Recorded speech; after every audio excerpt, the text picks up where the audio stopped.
हरीश रावत मुख्यमंत्री बनने का सपना देख रहे हैं, अब धामी सपना सपना ही रहने वाला है। जो गंगा जी को नहर घोषित कर सकता है उसको यहाँ की जनता 1% भी स्वीकार नहीं करेगी। उत्तराखंड के अंदर बहुत अच्छा रोजगार का साधन उत्तराखंड गवर्नमेंट इस समय दे रही है, और जो ये कह रहा है कि मैं बेरोजगार हूँ वो जिंदगी में कभी कुछ नहीं कर सकता। देहरादून से हरिद्वार जाए तो पहले लगभग 2.5 से 3 घंटे लगते थे, अब अगर आप जाए तो मुश्किल से 40 से 45 मिनट लगते हैं। आपकी सड़क देख लें, सीवर देख लें, पानी देख लें, लाइट देख लें और रोजगार की व्यवस्था देख लें। जितना रानीपुर विधानसभा ने रोजगार उपलब्ध कराया शायद किसी विधानसभा ने कराया हो। कि अगर हमें आगे भविष्य अपना तय करना है तो केवल और केवल हमें बीजेपी की सरकार में ही आगे भविष्य हमें मिल सकता है। नमस्कार, कैपिटल टीवी देख रहे हैं आप, मैं हूं आपके साथ पूजा। इस वक्त मैं मौजूद हूं हरिद्वार के रानीपुर विधानसभा में। रानीपुर विधानसभा जो हरिद्वार के 11 विधानसभा सीटों में बहुत महत्वपूर्ण माना जाता है, तो सबसे पहले आप सभी का बहुत बहुत स्वागत करती हूँ कैपिटल टीवी में। अब बताइए 14 तारीख को आप किसे वोट करने जा रहे हैं? देखिए, ये तो कोई कहने की बात ही नहीं है हम किसको वोट करने जा रहे हैं। रानीपुर विधानसभा 2012 से भाजपा का मैं कहूँ तो गढ़ रही है। कोई भी प्रत्याशी आया चाहे वो किसी भी पार्टी का हो, लेकिन वो यहाँ से मुक्की खा के गया है, क्योंकि ये जो विधानसभा है ये राष्ट्रवादी लोगों की विधानसभा है, ये राष्ट्रद्रोही प्रेमों की विधानसभा नहीं। राष्ट्रद्रोही आप किसे कह रहे हैं? देखिए, ये कोई कहने की बात ही नहीं है। जो लोग पाकिस्तान का सपोर्ट करते हैं, जो सर्जिकल स्ट्राइक पे सबूत मांगते हैं, जो राम मंदिर के विरुद्ध अपने 25 वकील 26 वकील खड़ी कर देते हैं कि राम जी कोई अस्तित्व ही नहीं है, तो देश विरोधी पार्टी कांग्रेस पार्टी को कह रहे हैं। हाँ, बिल्कुल सही है। आप देखिएगा, अगर राम सेतु की बात करें तो कांग्रेस ने हलफनामा सुप्रीम कोर्ट में दिया था कि राम जी का कोई अस्तित्व नहीं है, जबकि आज जब मंदिर बना तो उसके बाद जो है जनेऊधारी बन चुके हैं राहुल गांधी, और जो टीकाधारी बन चुके हैं।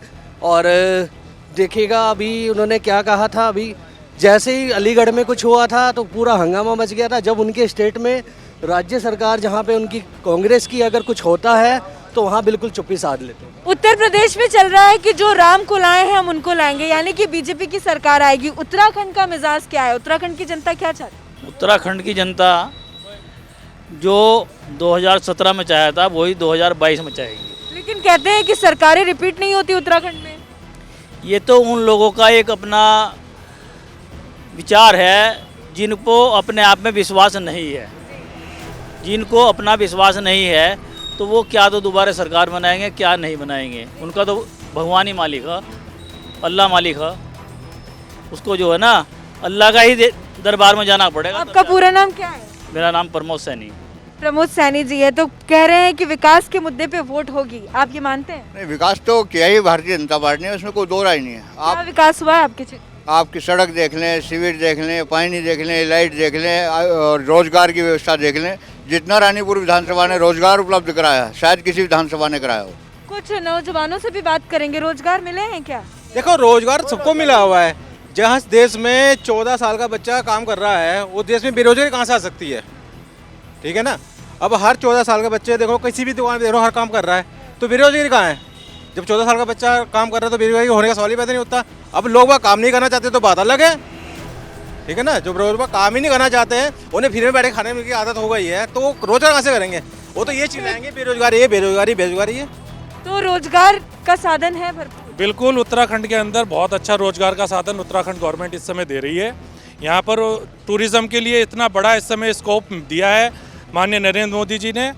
यहाँ पर स्टे होम की सुविधा कर दी है। और आप ये देखिए, इस समय जो भी टूरिस्ट आ रहा है, पहले हाथ रिक्शा चला करते थे, बड़ी समस्या होती थी, जो चला रहा है वो भी, और इस समय आप देखिए ई रिक्शा बुजुर्ग भी चला रहा है और जवान भी चला रहा है। और जो ये कह रहा है कि मैं बेरोजगार हूँ वो जिंदगी में कभी कुछ नहीं कर सकता, है ना। और बाकी तो विपक्ष देखिए हमेशा रोना रोता रहता है।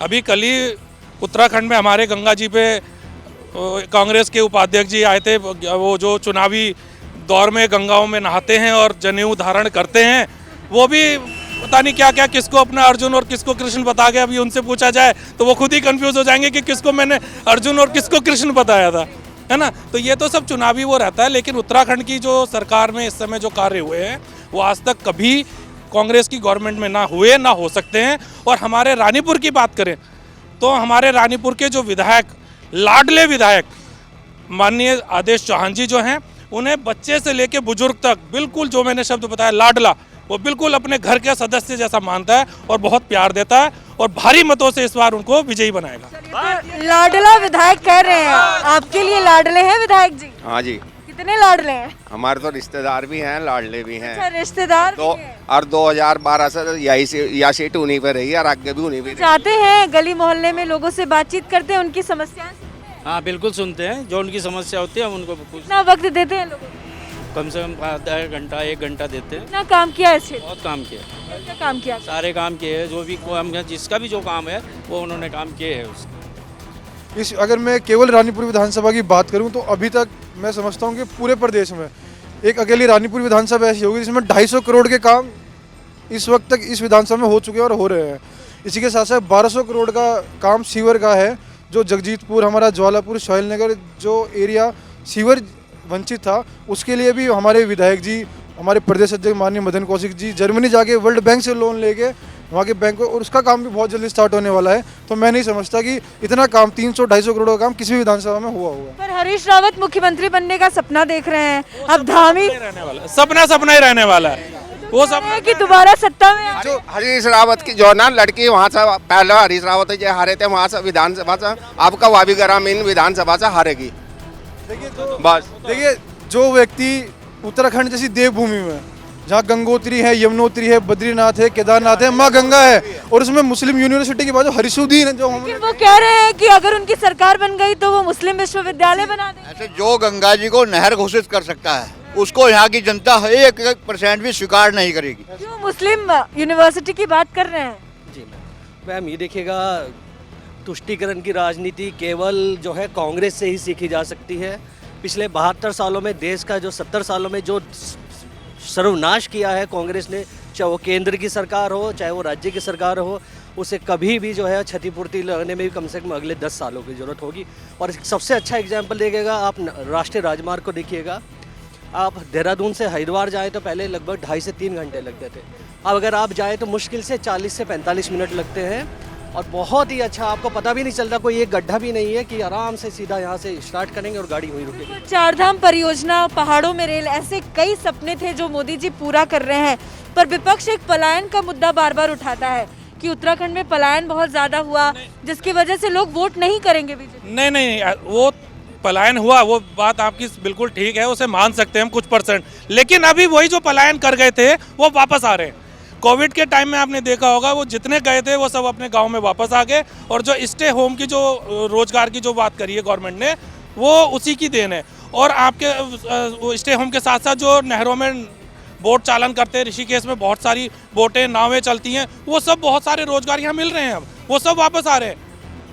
अब सब माँ गंगा की धरती से है। विपक्ष एक मुद्दा और उठाता है कि नॉनवेज पे बैन, शराब पे बैन, इस पे कुछ कहना चाहेंगे? देखिए, ये सबकी अपनी, ये उत्तराखंड देवभूमि है। मेरा ये अगर मोहल्ला है, मेरे पड़ोस में अगर कोई नॉनवेज खाएगा या मेरे घर में कोई किराएदार रह रहा है अगर कोई नॉनवेज खाएगा, मैं उसको मना करूंगा। इसी प्रकार से उत्तराखंड विपक्ष ये मुद्दा बार बार उठाता है, विपक्ष के इन मुद्दों को लेकर आप क्या कहें? व्यक्तिगत सोच का, व्यक्तिगत इच्छा का हम सम्मान करते हैं। जिसको करता भी है, किसी को मांस मच्छी या मीट खाना, अपने घर में खाता है, सब खाते हैं इसमें, लेकिन पर इसको लेकर राजनीति, लेकिन अगर देवभूमि जैसे माँ गंगा की नगरी में कोई खुलेआम गंगा किनारे शराब पिएगा, बोतलें निकलेगी, तो देखिए वो यहाँ की जनता स्वीकार नहीं करेगी किसी भी कीमत। इसमें ऐसा है, जो शराब मध्य वैसे मद्य निषेध है, हमारा क्षेत्र है, अगर कोई ऐसा करेगा और हम उसको कहते हैं कि ये नहीं होना चाहिए, धर्म की चर्च के हिसाब से भी गलत है। गंगा की सफाई की बात करें तो कितना बदलाव हुआ है पहले के गंगा माँ में और अभी के में, कितना डिफरेंस? आप ये देखें कि पहले जो जल था गंगा जी का, अगर कोई आप देखें तो कुछ दिखाई नहीं देता। आज अगर कुछ देखें तो ट्रांसपैरेंट के हिसाब से जल दिखाई देता है गंगा जी में। इससे महसूस देता है कि गंगा पहले से बहुत अच्छा है। वैसे 2014 से पहले रिपोर्ट भी है, ये सर्वे भी है कि गंगा का जल, माँ गंगा का जल आचमन के लायक भी नहीं छोड़ा था लोगों ने।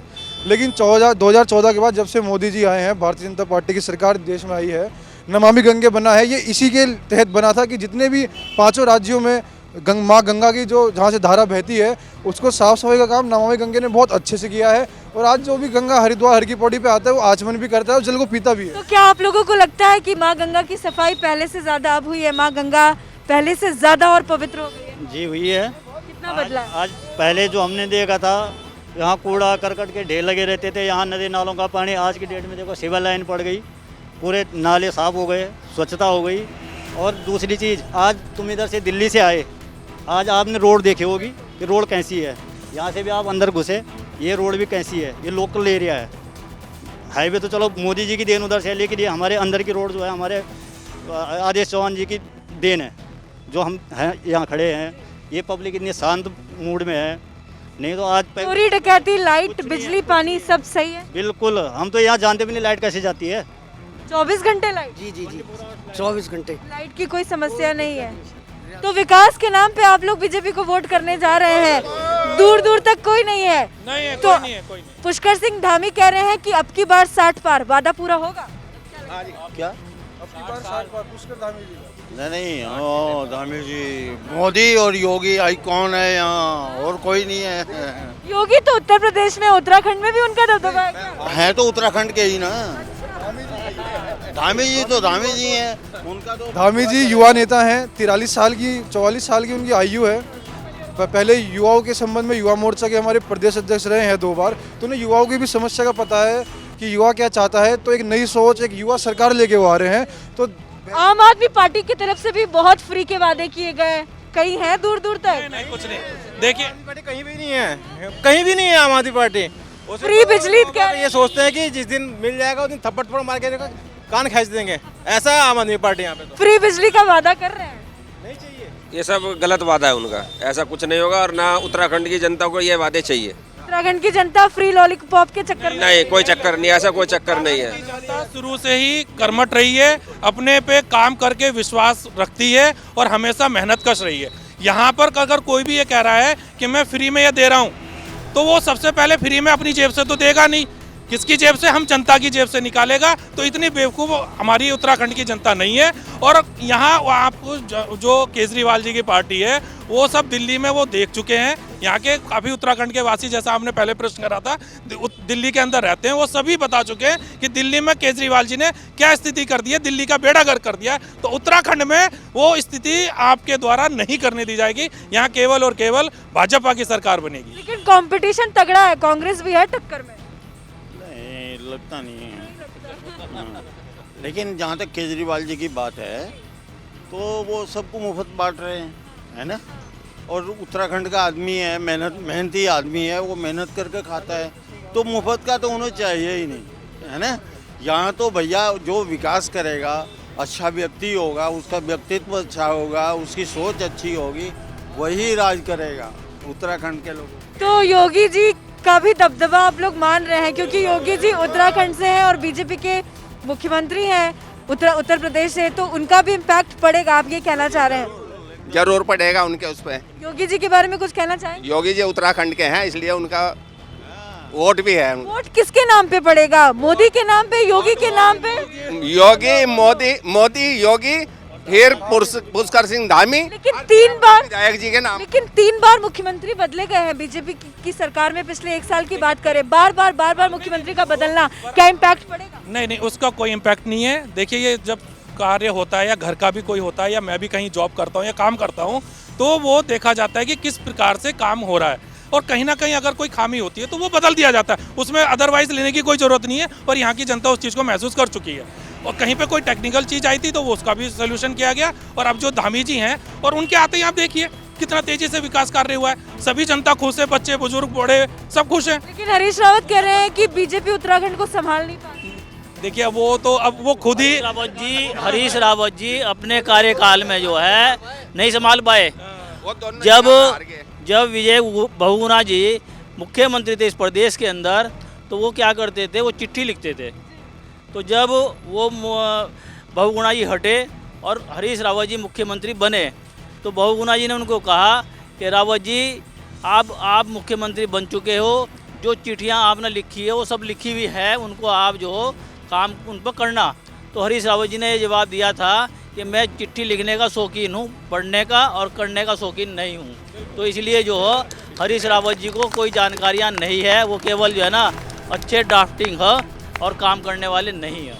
इस पे कुछ कहेंगे? हरीश रावत, आप कह रहे थे कि हरीश रावत 2 बार हार चुके हाँ हैं, जी, इस बार जीतेंगे या नहीं? अब की बार भी नहीं जीतते हैं। वो लाल कुआं से, कहाँ कुआं से खड़े ना, वो कुएं में कूदना पड़ेगा उन्हें। लाल कुआं में फंस गए हैं क्या? कुएं के अंदर वैसे ही चले गए ना, पहले- तो कैसे चले? पहले यहाँ है तो जमानत जब्त कराई थी, अब बेटी है उसकी भी जमानत। हरीश रावत जी का टिकट पहले जब रामनगर से हुआ, जब उनकी पार्टी नहीं उन्हें स्वीकार नहीं किया, टिकट बदलना पड़ा, तो पूरे उत्तराखंड की तो बात ही छोड़ दीजिए आप। पूरे हमारी स्वाभिमानी जनता है, करने वाली जनता है, और उनको पता है कौन विकास करता है कौन नहीं करता है। पुष्कर सिंह धामी जी हमारे लोकप्रिय मुख्यमंत्री हैं। मेरे ख्याल से अभी सर्वे में 50% से ऊपर उनकी जो है पोलिंग जारी है, तो ये तो जग जाहिर है, इसमें कोई कहने की बात ही नहीं है कि हरीश रावत जी और पुष्कर। कुल मिलाकर 14 तारीख को आप लोग बीजेपी को वोट करेंगे? Vote for BJP. एक तरफा 18 साल के, आप यकीन नहीं मानेंगे, अभी जो नए युवक हुए हैं जिन्हें पहली बार वोट देना है, जिन्हें किसी ने बताया नहीं है, कुछ नहीं, अभी हम उनसे ज़्यादा संपर्क भी नहीं कर पाए हैं। कुछ जो युवा थे वो मिले, उन्होंने एक तरफा, आप उनकी सोच देखिए, उन्होंने एक तरफा जवाब ये दिया है कि अगर हमें आगे भविष्य अपना तय करना है तो केवल और केवल हमें बीजेपी की सरकार में ही आगे भविष्य हमें मिल सकता है, देश और समाज सुरक्षित रह सकता है। चलिए, बहुत बहुत शुक्रिया आप सभी का बातचीत करने के लिए। तो इस वक्त मैं मौजूद थी धीरवली चौक में। यहाँ की जनता का यही कहना है कि यहाँ के विधायक ने यहाँ पे बहुत ज़्यादा काम किया है। यहाँ पे पिछली 2 बार से बीजेपी के प्रत्याशी की जीत हो रही है, एक बार फिर से वो मैदान में है और उनके टक्कर में दूर दूर तक कोई नहीं है। अब आने वाले 10 मार्च को ही पता चलेगा कि किसकी जीत होती है, किसकी हार होती है। हमारी खास शो पब्लिक ओपिनियन में फिलहाल इतना ही। कैमरा पर्सन अशोक के साथ मैं पूजा, कैपिटल टीवी।